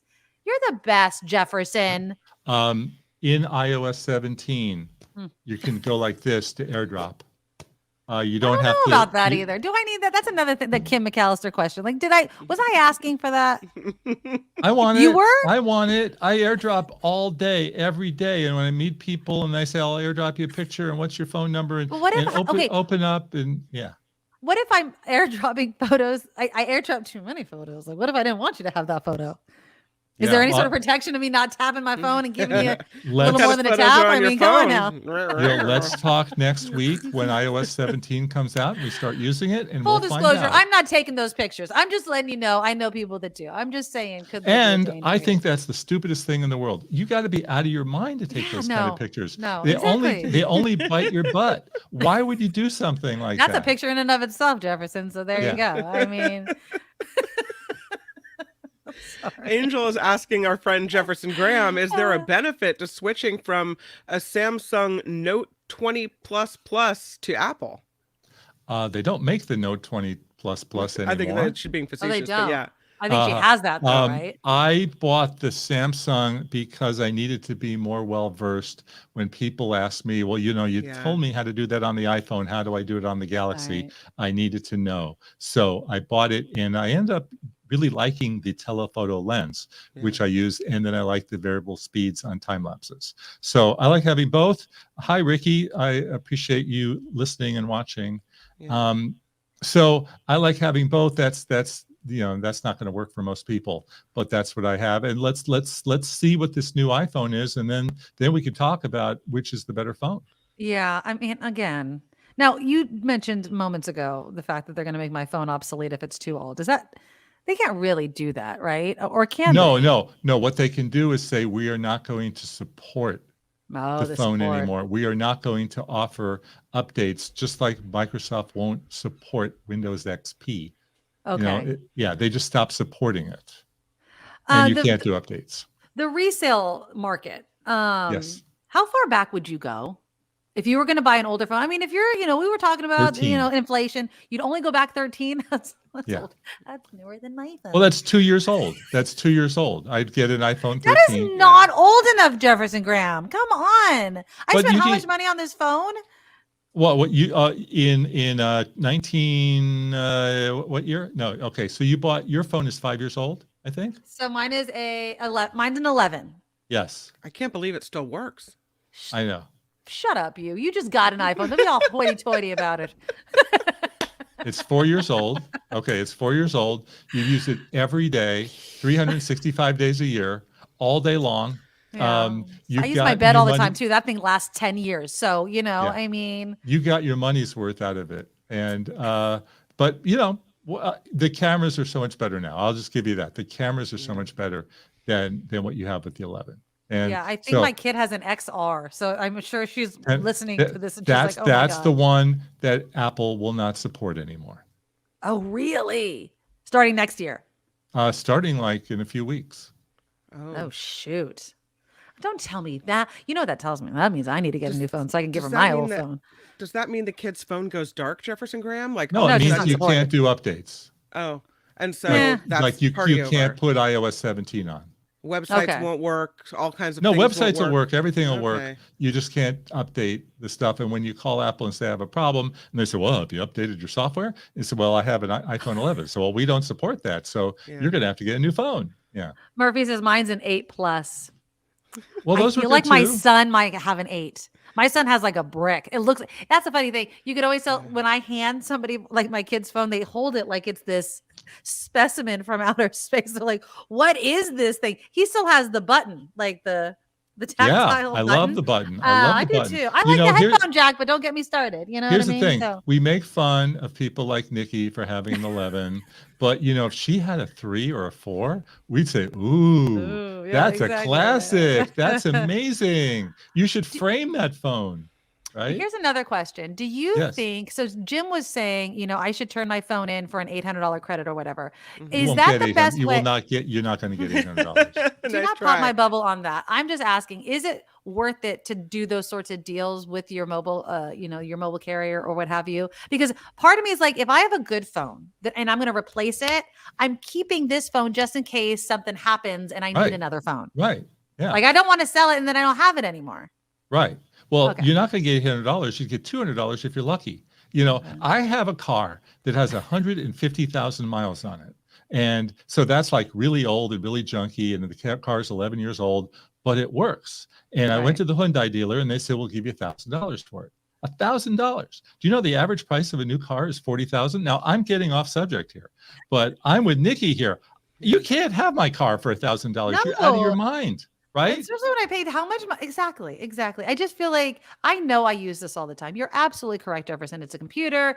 It's a I can't live without my phone. Nobody can live without their phone. Apparently, we take it everywhere. Right. But I wouldn't do the trade-in. It depends on how much money they would give you, and then how much are they? How much are you paying for the new phone? So if you went in and they said, "We'll give you $800 credit," which is not going to happen. Even on the 14, I don't think you're going to get $800. You might get $500 if you're lucky. Right. So say they give you $500 credit. How much is the new phone? Are you paying $700 for it? What are you paying? Are you paying $100? If you're paying $100, then great, let's do it. But it depends on what the final price is. Well, I always pay full price. I always pay up front for my phone. I don't like to have bills. So I save up enough money to buy my phone and then I just pay my monthly cell phone bill. Yeah. I mean, that's just the way that I want to do it. I know not everybody can do it. They want to add it to their monthly bill, but I just don't want to do that. John says, what I miss is LED lights on a phone that would tell me when I had a new call or message or if it was charging. I mean, if I get a text, my phone lights up. I don't remember that. I don't remember this. Do you remember this, Kim? No, I don't remember any of that. Let's see. Liz says, I have a 10. My son's hand-me-down, waiting for the next kid to get a new iPhone so I can get theirs. See, I go the other way. I get the new phone. They get my hand-me-downs. That's right. It. That's generally how it works. Exactly, right? I mean, but again, even if I get a new phone, Jefferson, I'm never getting the latest phone. That's just not going to happen in my world. I'm way too cheap for that. Like, no. Okay. Well, there'll be 4 phones. I think the first one will be at $700, $800. So the spread will be $800 to $1,200. Whew. How do you feel about $45,000 cars? Well, again, I'm running this car into the ground. I just pay for maintenance. Okay. I am of the ilk of I use things until they're completely dead. You don't want to know how old my, shoes, clothes. I will be on Facebook and memories will pop up for 10 years ago. And I will look down and I'll be like, I'm wearing the same freaking shirt that I'm wearing in that picture. So that's the type of person you're talking to. But that's good. That means you haven't gained weight. Okay. Well, I wouldn't say that, but the shirt still fits. So some of us can't fit into clothes from 10 years ago. There is the silver lining of all of that. All right. Oh, Angel brings up paying attention to the terms of your contract. My friend did one, got locked into a 3-year, $85 a month plan with very limited data. I'm on unlimited data. I always have unlimited most data. People are unlimited now. Yeah. But first thing is to check the terms of the contract. I wouldn't want to get into any long-term contract. I'm with T-Mobile. I'm month to month. So. Yeah. Didn't it used to be that we didn't have to pay attention to the price of the phone because it was just kind of either they would say get a phone for free and we'll, you sign a 2-year contract or a 3-year contract, or the price of the phone was built into the contract, so you just picked the one you wanted, didn't even worry about price. Or but it's built into the price you pay every month. That operated that way. Yeah. Kim is going back in time to the pre-smartphone era when they were all flip phones, and you just say, you give me the new flip phone, and then you'd be locked in for 2 years. And then when the iPhone started, it was $200, and that's how much you supposedly were paying as part of your 2-year contract. And then Apple said, nah, we're not going to do that anymore. So no more. Well, whenever I look at the new phones, like, if you sign up, you can get the phone. It's not the latest, greatest phone, right? So I don't. Well, they'll sell you the latest, greatest phone, but you're going to pay $1,200 for exactly. No. Yeah, somehow, it's not like built in or something. Even if you don't pay $1,200 this way, you're going to pay $1,200. You're going to pay it at some point. Yeah, exactly. It's just like if you bought a house for $200,000 and you got a $200,000 loan, you're not paying $200,000 for the house. You're paying $240,000 for the house, or whatever, right? Elche wants to know what percentage of iPhone users compared to Android users in the U.S. I don't know if we know that. It's like 70-30. Okay. For iPhone. That's in the United States. Android is king worldwide. Oh, interesting. I would have thought that iPhone would have been worldwide just because of kind of the closed sort of thing. Well, with all the conversation we're having today about people that don't have a lot of money, Android phones are cheaper. Generally, the one that I've been holding up, this is not cheap, but Samsung has a lot of really cheap phones. You can buy new Galaxies for $100, and particularly countries like India and China and other places like that, they have really cheap phones. But you just said that your phone, and I know you said it's not the cheap one, goes to 10x on the camera. Why does that have the better camera technology than something like an iPhone, which is more expensive? Because Samsung decided to put it in, and Apple didn't. And supposedly, but it's still cheaper phone, or you have to pay like out prices for that phone? I paid $1,000 for this, but nice. I did it weirdly. But I did pay $1,000 for it. And how many of those little camera circles are on that phone? You held it up. It looked like it's 5, but it's really only 3. And I really don't know. That looks a little weird to me. Pretty soon the whole back is going to be, you're not going to have anywhere to hold it. It's going to have so many of those little circles on it. Well, it served me well. Well, there you go. I mean, and I guess that's, if you had to ask people what they like best about their phone, for me, it would be being able to get data, connect to the internet, maps, Google searches whenever I want to. And then, of course, the camera, because it's a camera in your pocket constantly. That's what I use the most. I think it's watching the Nikki Medoro Show on the phone. Oh, well, it's using data. Yeah, connecting to the internet. Absolutely. SF Tesla says the new Apple can do 100 times digital. No, but he says that's a crock. No, Samsung can do 100x digital, and that's a joke. It's horrible. When they say it's a digital zoom, that means it's cropping a little portion of the photo, tiny, tiny, tiny little portion of the photo, and then blows it up, and it looks horrendous. So digital zoom, no good. No good. RJ Dunn, slightly off topic, but any good tips for live concert photography, both still and video? I have an S23 Ultra. Okay, well, use your 10x zoom. Most people are looking at the performer as little ants because they're far away. Right. You guys went to see Beyonce and you went to see Taylor Swift, and you know what it's like. Take pictures of the TV monitor is your best shot about getting a close up, and shoot the scene. I would have killed to have been at the Taylor Swift show and taking pictures of the people screaming and crying and showing off their bracelets and all the stuff that was going on in the seats, which to me is more interesting than what's happening on the stage. How about you guys who actually went there? Well, I didn't get to go to Taylor Swift. I didn't Our go. daughters did. I Yep. did go to Beyonce, and I will say I really did enjoy. But then it would have required me turning around because it would have been dark facing forward. I am going to go to the Taylor Swift movie of the concert, so maybe I'll take some pictures there. I want to go to the movie, but Yeah, it won't be good as ticket. interesting, will it? No, it won't be. Well, they'll be singing and dancing. Everyone's advised to dance and dress up and have friendship bracelets and all sorts of Okay. things. So Yeah. it could be fun. 60 costume changes in 3.5 hours. Crazy, absolutely crazy. How many costume changes will Nikki give us today? Two. Not very one many. this outfit and then one more outfit probably. And you won't see that on this show. Okay, Jefferson, so you're going to be back next week, correct? I will be I know back you're going next on a week. trip, Bay Area. We're trying to work something out where we'll connect. I have if you had make to your way pause. through. Nikki, I had to pause the trip. Oh, you did have to pause the It's trip. going to be Oh. later.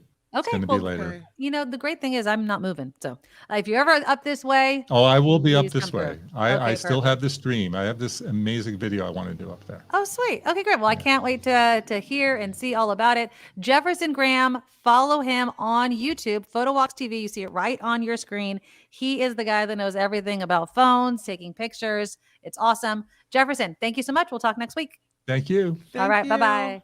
Yeah, I'm not getting a new phone. I feel my happy friend. that he helped me change the phone thing. Oh, And dude, I mean, that HE, it was whatever hard thing for was me. so Look at him. annoying. That was so annoying. I'm telling you, and I didn't even understand what it was. Yeah. And I would have never found that if it wasn't for No. Jefferson Graham. That's the thing is they don't tell you, and unless you so do some really annoying. complicated internet search. And here comes Jefferson Graham waltzing in, and he's like, "Just Oh, put it's this, just a this, and setting this, on your done." phone. There you go. Just stop doing that.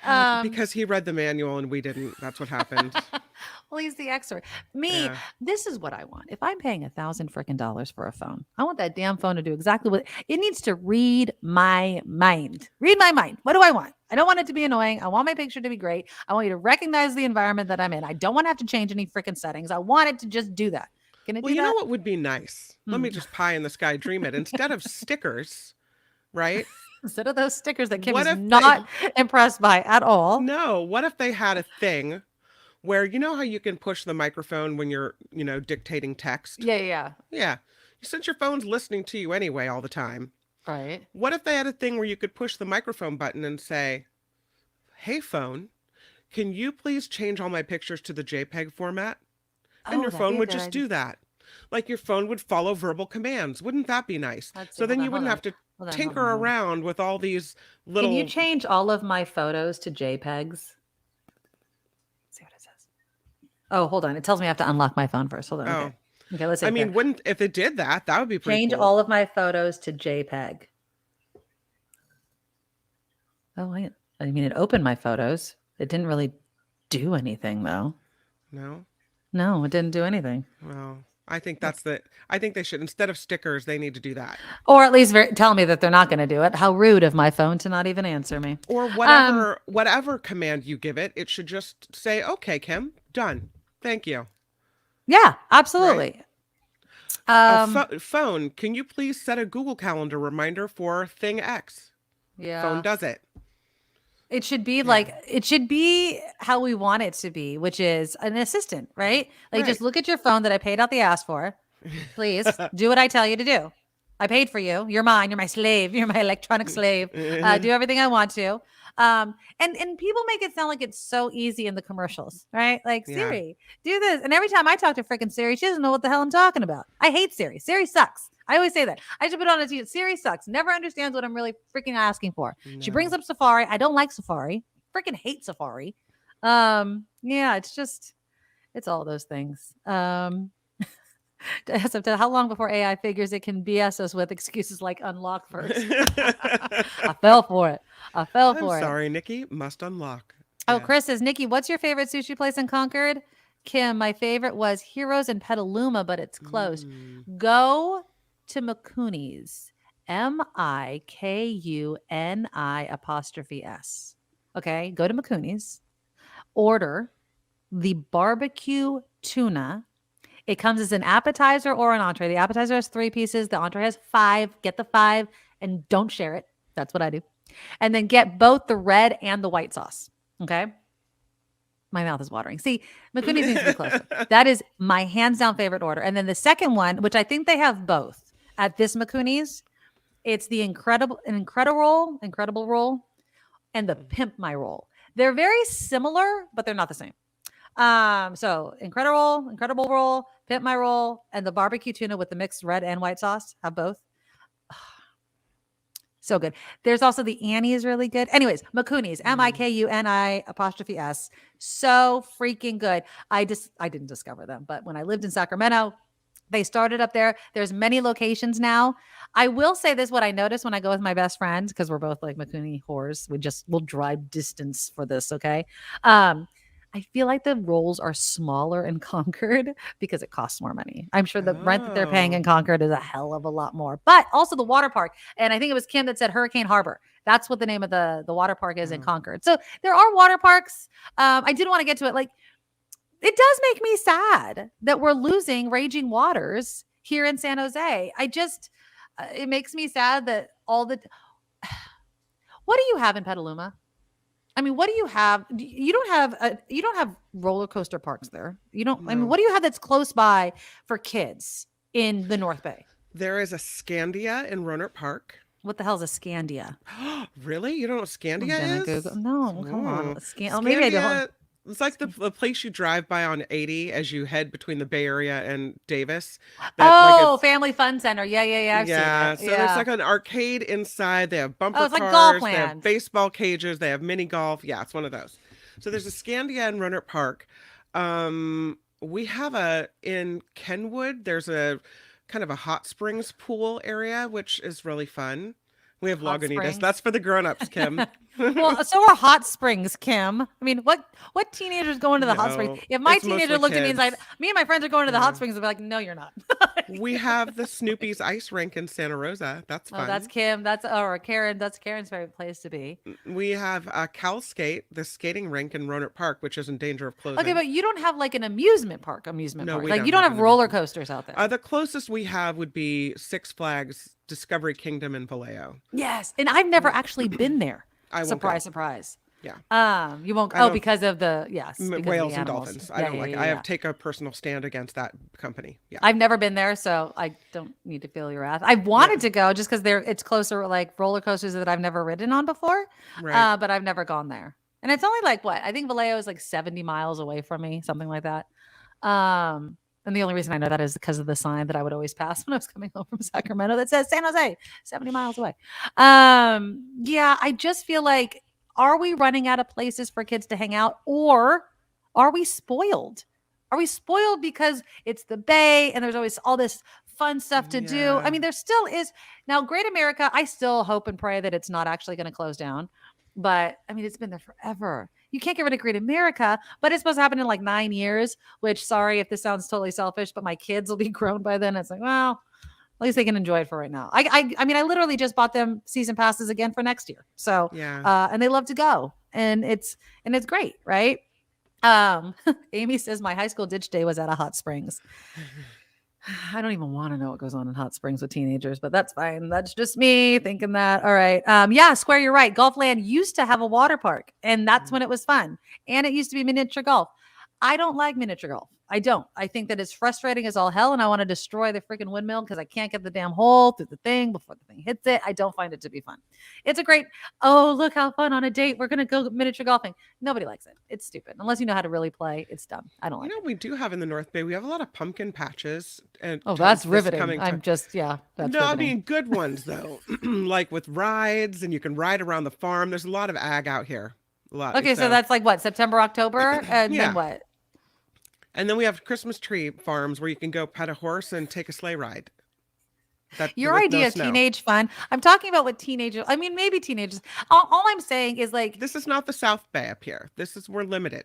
Yeah. We have wineries. Okay. That's what we have. That's not for teenagers. Eric asks, aren't there roller rinks anymore? Yes. In San Jose, we brought back Aloha. It's in the same parking lot as Eastridge. Actually, one of my high school friends reopened it. Cool. Is like behind the company that does it. Yeah. Aloha, and they named it Aloha. Aloha used to be, back in my day, it used to be on Blossom Hill. It was so good. The thing that I always remember about Aloha roller rink is the seats used to be really padded. And so you'd skate like off and you'd hop on the carpet, and then you kind of bash into the seat because it was padded and you couldn't stop. Oh, those were the days. I had so many birthday parties at Aloha Roller Rink. But yeah, they reopened it.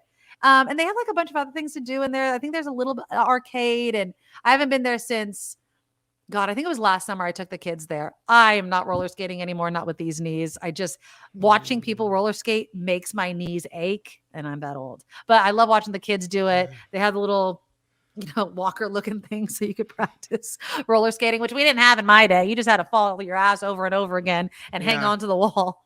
But yeah, I mean, it was something fun. So yeah, I think we're spoiled. Now, as far as Raging Waters, I have gone in recent years with my children. The last time I took my kids to Raging Waters was for my son's birthday last year. I think it was last year. I took my son and a bunch of his friends and my daughter to Raging Waters. I think I talked about this. I paid out the ass for a cabana in front of the wave pool because the kids love the wave pool, and they had this big, gigantic, like, pirate ship that would dump the water on you. And I was like, we're going to hang out here, and then they could run around to the other.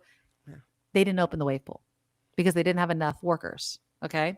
It wasn't that packed, at least when we went, but it was in June. So you would think, and it was hot, so you'd think that it would be busy. I don't know if they were making money. I do know they charged out the ass for food that wasn't that good, but what water park kind of has the best food, right? So I don't want to judge it that way. We had a great time. But yeah, I could see it needing to be revamped. Are you really just going to shut the whole damn thing down? I would hope not. I would hope they bring something back. What's the reason they're giving? They didn't. They just said, thanks for all the years. They've been open since 1985. And they're like, thanks for, we're shutting down. This was our last season and we're not reopening next year. Okay. That doesn't say we're not selling it or another investor can't take it over. That's what I'm really hoping happens. The message they put out, though, was one of party over. For them. Right. But what I'm saying is there could be another. So in, I think it was in Sacramento, the same thing happened. There was a water park out there. They put out a similar message. We're shut down. Thanks for all the memories. And then another company that does this sort of thing stepped in and they're like, okay. And they slowly did it. It took years, right? So it's not as if next year or in 2 years, it's going to be replaced, but at least it's something for that area. Now, San Jose Mayor Matt Mahan did say he's already heard from investors, but would not say what those investors or who those investors were. But he did hint to the fact that it would be recreation because like I mentioned at the beginning of the show, either Northern California's or the America's, I don't know, largest skateboarding park and BMX track is literally in the same park. So Lake Cunningham is huge. It's a gross lake. You can't swim in it.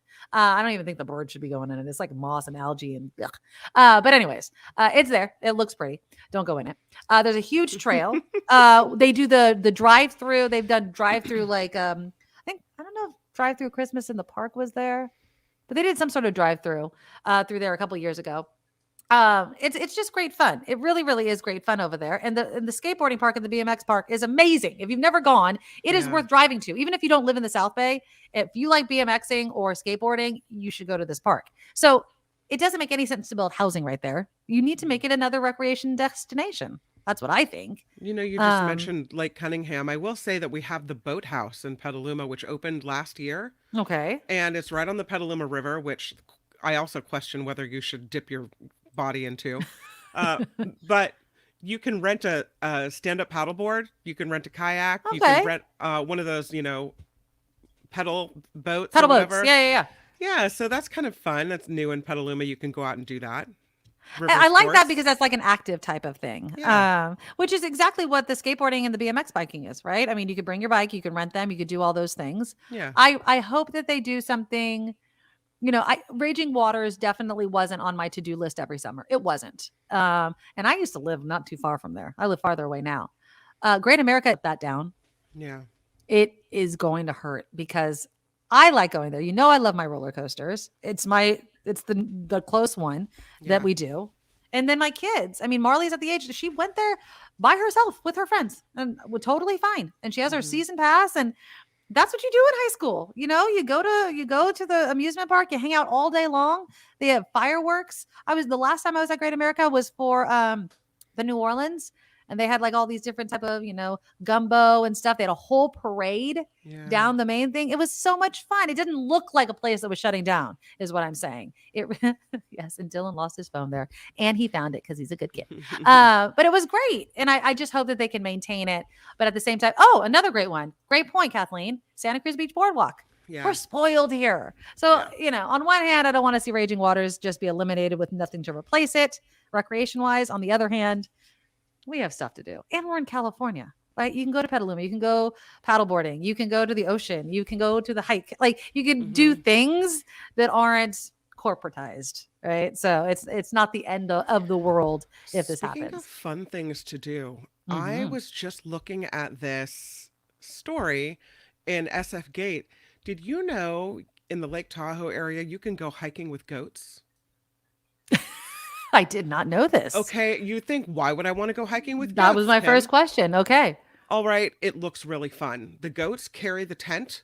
They carry your packs. You make friends with the goats. They hang out with you. There's this woman who has this company about hiking with goats. I have to go look at it on SF Gate. That's not the name of the company. But there's this, go to SF Gate if you're interested in it. But what a fun thing to do. Yeah. And goats. And you go on this trail and you go with the goats, and it just looks like, okay, the pictures look like a blast. It really does look fun. We used to want to get goats when we lived in our other rental because the grass and the weeds and everything would get out of hand because we didn't have any lawn. And so my husband was like, let's get a goat. And I'm like, we're not going to own a goat. That's not going to happen. I'm not taking care of a goat. Like, I didn't even want a dog at the time.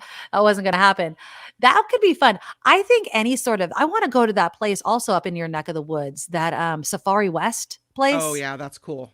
I've never done it. Is definitely on my bucket list. I want to do that so badly. You can go glamping out there, and you can I know. That's what I want to do. The canvas tent, and then at night you Maybe can hear the animals. That's what we'll do. Well, the play that my daughter just auditioned for.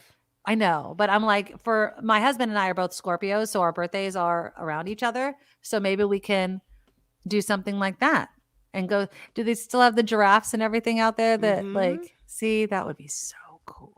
That would be really, really freaking cool. Oh, here are the goat. Oh, and they have horns. Oh. You're not supposed to touch the horns. I feel like I'd probably try to pet them and scratch them and give them treats, but they don't want their horns touched. But look how cool this is. So you can go, look at that, hiking with the goats. They're packed goats, so they carry all your stuff. Right. And you wander behind and you hang out. And sometimes the goats will pick you to be friends with, and they walk right beside you. And it's like, have you smelled a goat? Okay, I never thought before that I would want to go hiking with a goat. I never thought it until I saw this article, and now I think, well, if maybe I you'll was look at goats differently, if I like to hike all day, if I was a big hiker, this might be something fun to try. Yeah, because like they probably chose the sweetest smelling ones. I mean, why can't you make them all sweet smelling if you can make some sweet smelling? Anyway. Natalie says, I always think of that place to go glamping, the Safari West, for our anniversary, but it's in January and they're closed for the season then. Murphy says, I am interested in Safari West too. Looked at it for years, never made the trek. Vicky's not a fan. She says, you could not pay me enough to go hiking with goats. What's a yum for some is a yuck for others, I guess. If I'm not the big hiker, I should be, but that would be the first thing. It's like, okay, tell me, is this a flat hike? Is it an up and down? If it's a flat hike and I just get a beautiful view, done. They say hard, yes. No. They say it's easy. I never explored the trail system surrounding Carson River Park, and quickly added it to my to-go list of Lake Tahoe area hiking trails. The terrain was easy, flat, and peppered with gorgeous river, meadow, and mountain views. Large hawks circled above, bright flowers dusted the landscape, home to feral Mustang horses, although we didn't see any on the hike. So yeah, that's Carson River Park that's flat and good. Nice. I don't know. Whatever. Yeah. I just didn't know you could go hiking with goats. Just saying. In the scheme of things, worth driving to Tahoe. If I was going to go hiking with any other animal, what would it be? I'd love to ride an elephant. I don't think it's good for them. I'm sure I'm not going to hurt them at all. You think that I'm going to hurt an elephant by sitting on it? I think they that used to be that they didn't think about the elephant, but now they're saying it's bad for their I can't use a backs bulldog on and it or anything, but I okay, it'll don't be know. fine. Well, my parents are going to Israel and they're gonna go camel riding. I think that's okay. So it's okay with the camel. Not for the Not okay elephant. with the elephant. I think that's a PR issue for you. I think you've heard too many bad things happening to elephants. So you're like, don't sit your tiny ass on a gigantic, heavy elephant. But the humped camels, that's fine. That's all right. Yeah. That's okay. No. It's like riding a horse, right? My mom, there was my husband, because he's contracted out at Google. I'm not even kidding. I should have brought the picture. They brought a camel to Google the other day. That's exciting. And like it's gigantic. He's like, look who I had lunch with, and it's like this gigantic. And I was like, that's what my parents. So I sent the picture to my parents. I was like, you guys are going to be riding this in a couple of months, and they're like so excited about it. And I'm like, and somebody was mentioning smelly goats. I feel like camels would smell. I don't know. I've never been on a camel. Don't they spit at you, or is that llamas? Or emus? Yeah, llamas or emus. They spit. You can't get too close. They look like they're giving you a kiss, and they spit. Right, I think camels might spit too. Camels and llamas. I think they're spitters. If I was going to be an animal, I definitely would want to be a spitter. Camels don't take crap, says Eric. They're okay with being ridden. They let you know. They're not okay with it. They weren't okay. Okay. I feel like elephants are such kind. Did you see the video? And I would have it ready, but I'm just thinking of it. There was this kid or an adult. There was a person in a river. And I guess the river wasn't very deep, but they were like kind of moving fast with it. And this baby elephant like rushed in to try to save the person because they thought it was the person was drowning, and they weren't. They could have just gotten out. But it was just really sweet. Like we just don't deserve animals, in all honesty. Like we just don't. They are so they're so sweet. Kim thinks the camels are very smelly. Gil rode elephants and camels as kids at the original Marine World in Redwood City. Kim's not gonna like that. Vicky says camels have a bad temperament. My Middle Eastern ex-husband says so. Yeah, camels spit. Everyone's voting for camels spitting. So I will ask my parents. They're spending 3 weeks in the Middle East. Wow. So we will see. We will see. I don't know why I'm worried about them, but I am. I'm just like, all right, just don't get in trouble. I don't have to pay, and I know it's stereotypical. It's just, you hear bad things. You never hear good things. I know nothing of the area. I have never been there, but it does make me a little bit nervous. Don't go to any country where they're going to say you're a spy and throw you in a jail. Yeah, the list of that seems to be growing. Yeah. Okay, you guys, you know what? Let's say some thank yous before we end the show. Elwin started us off with a $5 donation to our super chat feature, which you can find by looking for the $sign under the live chat box. And you can donate to us even after the show if you watch on replay, which I know so many of you do. And we appreciate every dollar. We need every dollar that we get. Joanne, $5. She set up her monthly Patreon today too. Joanne, really nice. Thank you so much for becoming a Medorable. Thank you for the $5 super chat donation and signing up to be a Medorable today. Jim, we love you, Jim. Thank you so much. A $5 donation. Moxie, one of my dogs, turned 2 today. She thinks a Hendrix song, the Hendrix song Foxy Lady, is all about her when it's played on the radio. I think she's hearing impaired. That is so sweet. Jim walks dogs. So thank you so much for the donation, the $5 donation. Now, if you want to be like so many of our Medorables, Jim, Joanne, I don't know, Elwin, if you are one, but please sign up to be one. And it's simple. Go to the NikkiMedoroShow.com. There's a Patreon button there. You click it and you donate whatever you can afford one time a month. It's not weekly. It's not daily. It's just once a month, what you can afford to keep this show going. And this is 100% crowdfunded. There's no commercials, just Kim and myself yabbing about all kinds of stuff. And I love doing it. We love talking with you. Go on. And we love being here. And we love the community that we're forming. And we love all of our Medorables. So please go there, sign up. We do have PayPal as well. The Nikki Medoro Show at gmail.com is the PayPal link. So I have some breaking news for you. This is super important because I sent you the story last night. It's not really breaking news. This fall, Wendy's is coming out with a pumpkin frosty. I'm not a pumpkin person. I'm not a pumpkin person. I thought you were the pumpkin. I am not a basic bitch. Are you kidding me right now? I thought you were going to be so excited about the pumpkin frosty. Maybe that's why I didn't see it. I don't think you sent that to me. I don't remember seeing that. No, I'm not a pumpkin spice girl. I like sometimes pumpkin pie, but it is not my bag, baby. Tomorrow, I might try the 1 chip challenge, but it would have to happen at the end of the show. You heard the sad story about someone who passed away after the 1 chip challenge. So I was thinking of doing that.